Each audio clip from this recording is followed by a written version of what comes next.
It's one thing to get to Osaka, but once you've recovered, you gotta start preparing to go back as typhoon season is creeping upon us. This is Sophie, Annette and Jerry's daughter. I'm just popping by to start you off on the journey home. I've flown to Japan to welcome in my parents and tell them how bloody awesome they are.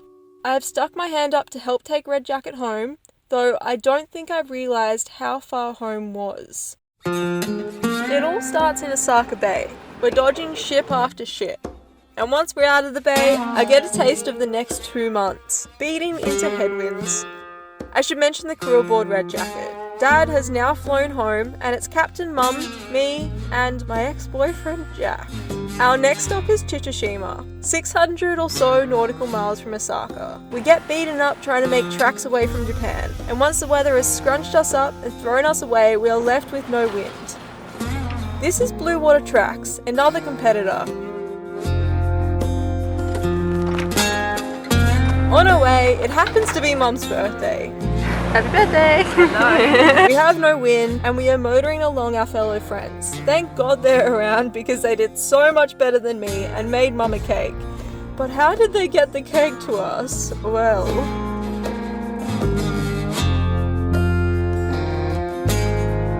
Yep, they made a cake, put it in a plastic bag, stabilised it with cans of soft drink and sent it on its merry way downstream.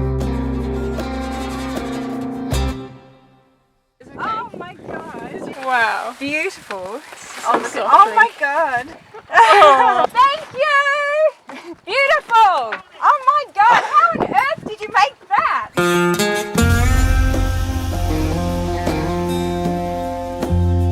After 5 nights, the most beautiful mountainous island is sticking out of nowhere to greet us.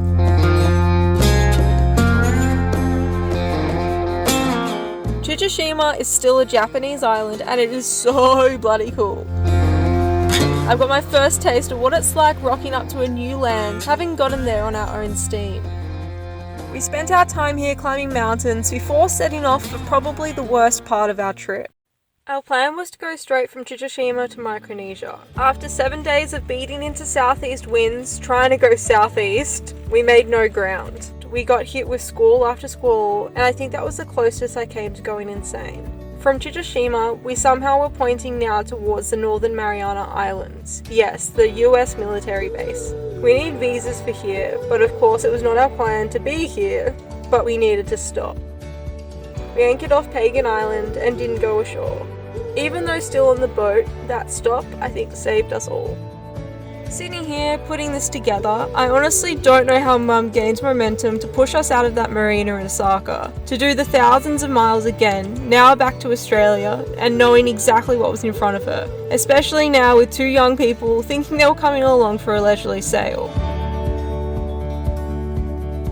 We were now heading for Micronesia, though to different islands to what we originally thought of. We made use of rain squalls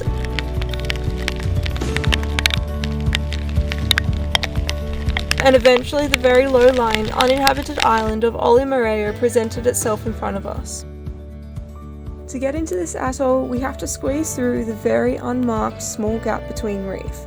Of course, the squall came over just as we were approaching, but we waited for the wind to pass and we were left with just a soggy arrival.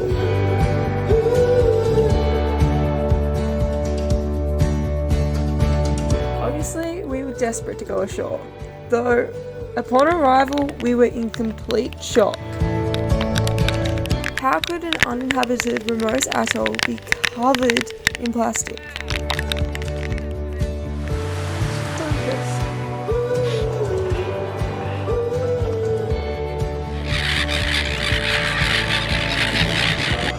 Plastic rings the island along the shoreline.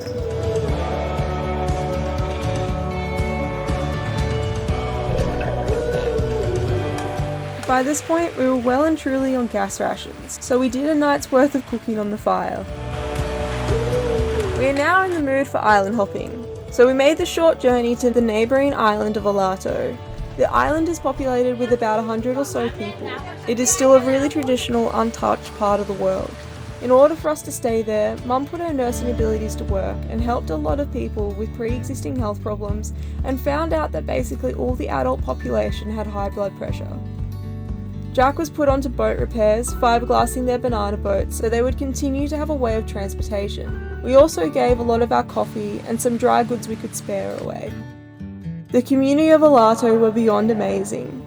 For people with so little, they gave so much, including turtle burgers. They often sent us home at night with a takeaway meal, normally consisting of breadfruit and turtle burgers. After a couple of days of making new friends, we needed to keep pushing on towards the Solomons, stopping by the doldrums and crossing the equator.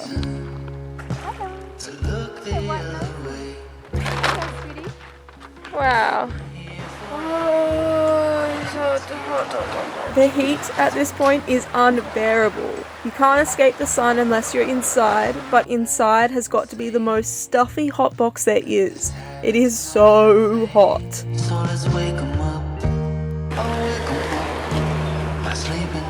Gizo, the Solomon Islands. This is where we provisioned for the first time since Japan. You could probably understand our excitement for fresh food. Here is where Jack flew home and Red Jacket and its remaining crew were reunited with Dad, or Jerry as you might know him. We enjoyed resort life for a moment before pushing out for the last leg of our journey to Townsville. Although I didn't know what was coming for me, wow, boy am I so incredibly grateful. What a journey, and to do it guided by my strong, incredibly capable mother was truly amazing. The journey home from Osaka is just as much a part of the Melbourne to Osaka race. Because it always